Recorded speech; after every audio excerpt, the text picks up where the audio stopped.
Hey, what is up guys? It's your boy Speed here, and today we're going to be talking about the top 10 innates in Dota currently. Now this list was pretty hard to make because honestly there were so many good options. There are a lot, and I mean a lot of powerful innates. I mean in particular, there is like so many heroes that just basically got 2 abilities at level 1, right? For instance, you have Necro, you have Alchemist, Lifestealer, Dragonite, Lina, Lone Druid, Ember Spirit, Wraith King, Sand King. Like, so many of these heroes have these innates that just make the hero way better. And yet I still had to choose between all of them, and I didn't want to pick that many heroes that just had like an extra ability. So we're going to be getting into the top 10 innates. I'm curious to see what you guys have to say, and let's get into it. And also I want to let you guys know that over on the Game Leap website, I'm making guides currently for Chaos Knight and Warlock.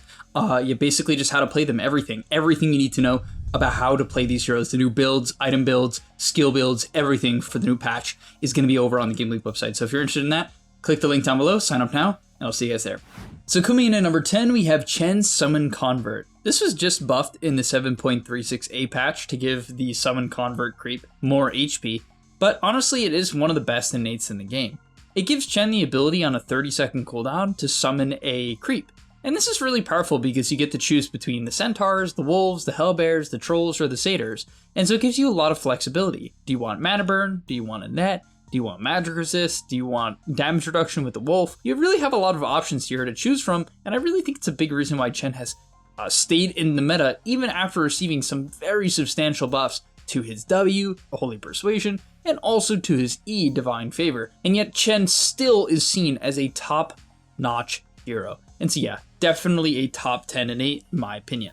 Okay, getting into number 9, we have Winter Wyvern's Eldworm Scholar. I think any innate that gives bonus XP is just going to be good. There's one other that is on this list, and it's actually much higher, and I just think that Wyvern is no exception to this. The reason why is basically, if you don't know what it is, when an allied hero picks up a Wisdom Rune, Winter Wyvern shares the knowledge with his entire team, granting 20% of the experience to each of the 3 heroes that did not collect the initial bonus. Right, so let's say your 2 supports get 100% of the XP, then your 3 cores get 20%. Now this isn't nearly as crazy as the other one in my opinion, the other XP innate. However, it's still really good and noticeable at amping up your team's timings, those level 7, 8, 9 core timings on the first Wisdom Rune, or the 11, 12, 13 level timings on the second Wisdom Rune, right? Whatever it is, Wyvern just helps speed up the pace of the game with this innate. Then we have Code of Blood on Axe. This was recently changed to be a little bit worse in 7.36a, but I still think that Axe is going to be a top hero, and it's definitely in part due to his very powerful innate, Code of Blood. Basically, whenever Axe gets a kill, he permanently gains armor. It's either 0.4, 0.6, 0.8, or 1 armor, depending on the level of Culling Blade, which was the major nerf. It used to be 1 armor flat, which was mega broken. Also, if you kill with Culling Blade, you get double that amount, which is obviously not really hard to do, right? Axe tends to get kills with Culling Blade once you pass the laning stage. And so yeah, this is just a great way to enable the hero for a multitude of reasons. Number 1, Axe actually is a hero with armor problems. Like, people don't realize nowadays that Axe has been a hero with major armor problems. Reason being is the hero just doesn't have good agi gain. It's 1.7, and a lot of the time the items you would buy later on just didn't give you armor. You'd get armor from Blade Mail and that was it. That was past Dota though. Now Axe has like 50 armor, you buy Shivas as well, like there's a lot of avenues to have armor, it's not really a problem. But on top of that, his armor multiplier on Battle Hunger is very powerful when you get a lot of armor built up. Basically, Battle Hunger deals more damage the more armor you have, and so getting these stacks from Code of Blood really amplifies that. Coming in at number 7, we have Void Spirit's Intrinsic Edge. It gives Void Spirit 33% more secondary bonuses from primary attributes. So what this means is when you gain strength, agility, and mana, and intelligence, you gain actually multiple things with it, right? You gain like health, attack speed, and a mana pool, right, from these different attributes. However, you also get HP regen, armor, and mana regen. Oh, as well as magic resistance from intelligence.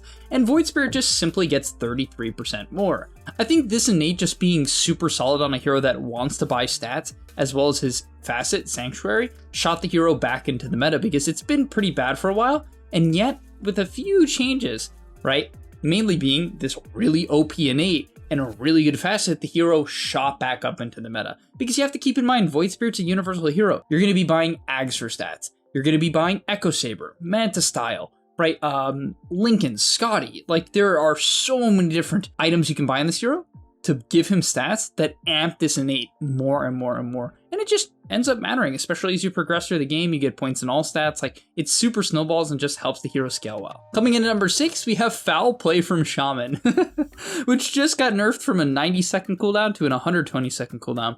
But if you don't know what this is, basically Shadow Shaman has the ability, when he's about to die every 3 minutes, to turn into a sheep instead for 3 seconds and then run away. And if you don't kill him afterwards, he just doesn't die. So essentially, it gives the hero a shallow grave for like 3 seconds in which he can run away as a very fast sheep and then stay alive. It really is good. Especially in the laning stage, you just go on this guy and then he lives as a chicken. Another thing that's funny is, like, let's say a Legion duels him. When he dies to the Legion duel, which he probably will, he'll turn into a chicken, and then the duel won't give the Legion duel damage because, like, he lasts too long as a chicken. It's just so funny because you get 10% movement speed increase. Like, usually when you get hexed, you lose movement speed.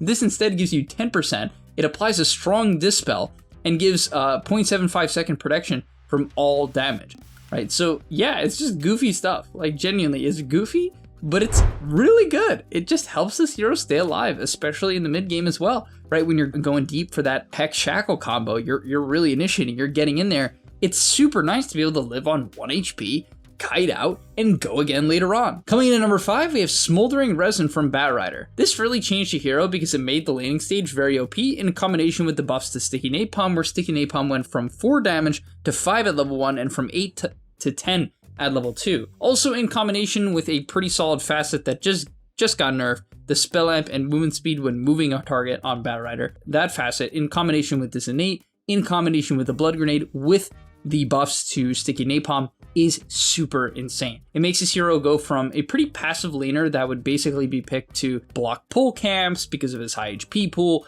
and scale, right? Just like max the E, the Firefly, go farm, hit your blink timing in minute 13, go get a kill, borrow a Force Staff, wait for your lasso to come back up, rinse, repeat, to a hero that now has options. He now can play that farming style and just play for stacks, which pros still do, or you can dominate the laning stage by putting points in Sticky Napalm and Flame Break, which also got buffed, right? The projectile speed is 200 faster, and you can really dominate the laning stage. So this has really just catapulted Batrider back into being more of a lane dominator, and I think it's a huge change for a hero that really became less of a lane dominator and more of just this like AFK farmer that is just really bad for your average pub, because most people just, I don't know, they just can't play Batrider correct, especially old Batrider.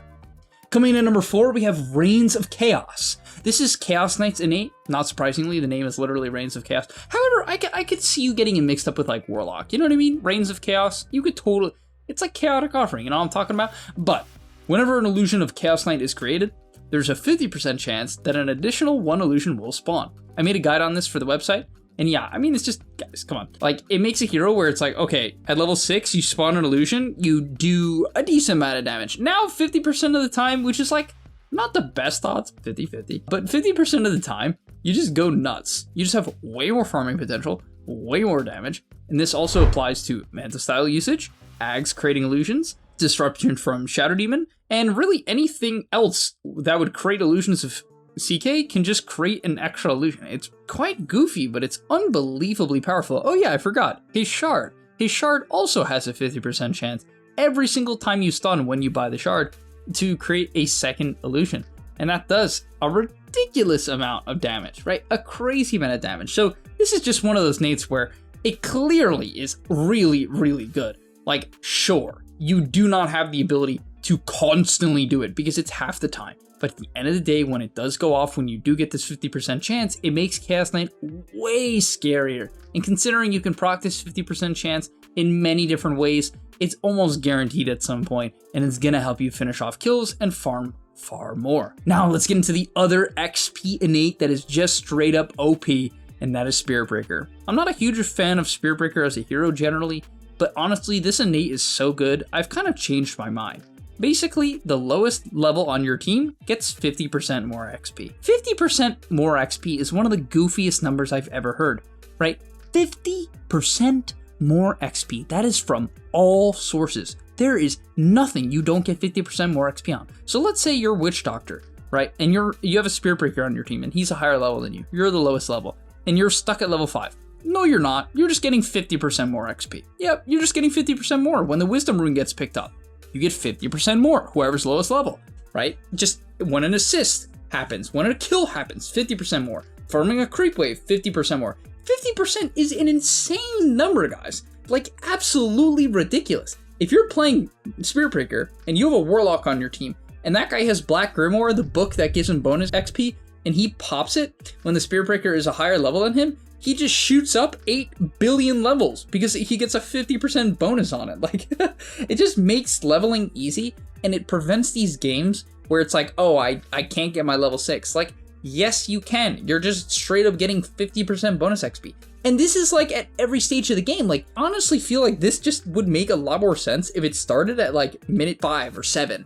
But no, just even in the laning stage, whoever happens to be lowest level, even if it's a core for a short period of time, is just getting 50% more XP from lane creeps. Like, you're just gonna hit level 2 first. Unironically, you're just gonna hit level 2 first. So, I don't know. I just think it's one of the goofiest innates in the game. It's obviously OP, and it's making the hero getting picked in the pro scene. And Spirit Breaker is not considered some mega good pro scene hero, but people are giving it a shot, and I do not blame them.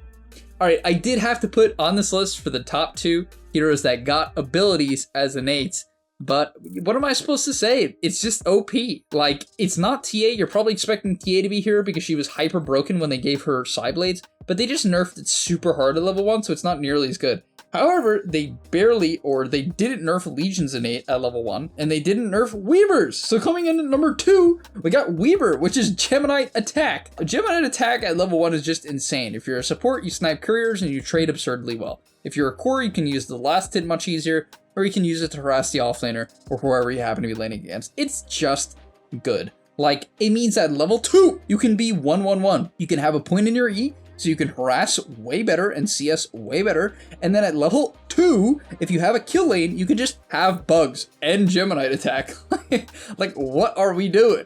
What are we doing? It's just what it is. And so yeah, if you want to max bugs, great. You still have a point in Geminite Attack. You can still snipe couriers and chip people down better and farm faster, right? It's just good, guys. Like, I don't think there's anything crazy to say. I don't think I even need to do some crazy justification for Weaver. The hero's win rate went up a lot, and it's largely because they gave him an insane facet and they gave him an insane innate.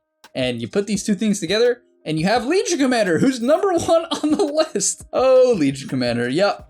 Well, you get this crazy barrier, absolutely ridiculous barrier from her facet, but that's not the point of this video. The point of this video is the innate. Having Moment of Courage, the proc where 25% of the time you attack them and you heal, is just insane. It's insane because the hero was already a good laner, and now her Q gives her a barrier, and she just has a built-in E.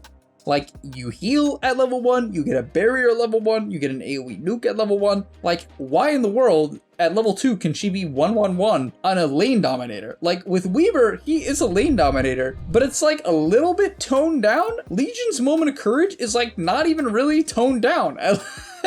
It just feels like another ability. Like, a lot of the innates got toned down. For her, it's just, nope, 25% chance to auto attack or counterattack, a 40% lifesteal, which technically is toned down, but like not by some crazy amount. And the cooldown is a very reasonable 2.3, which is like obscenely low. It really is just crazy. Like, what were they thinking? I guess Legion's been kind of bad in the pro scene for a while, so that's why they really gave this hero like everything, literally everything. The god facet and the god innate. But yeah, she is the best innate in the game. I can pretty confidently say that. Curious to see if anyone would disagree. Maybe some people will say, oh, she's good, her win rate's good because of the facet primarily, and the innate is just where something like Spirit Breaker is completely carried by his innate. And I could see arguments like that, but yeah, at the end of the day, Moment of Courage at level 1 for free, and it's not even really toned down, is just insane. It is insane. All right, let me know what you guys would put at number 1 in the comments. I'll see you in the next one, and I'm out. And that's all, but remember, before you leave, before you tune out, subscribe to the Game Leap website, where we are going to help you get to the next rank. If you're stuck, click the link down below, and I'm out. Peace.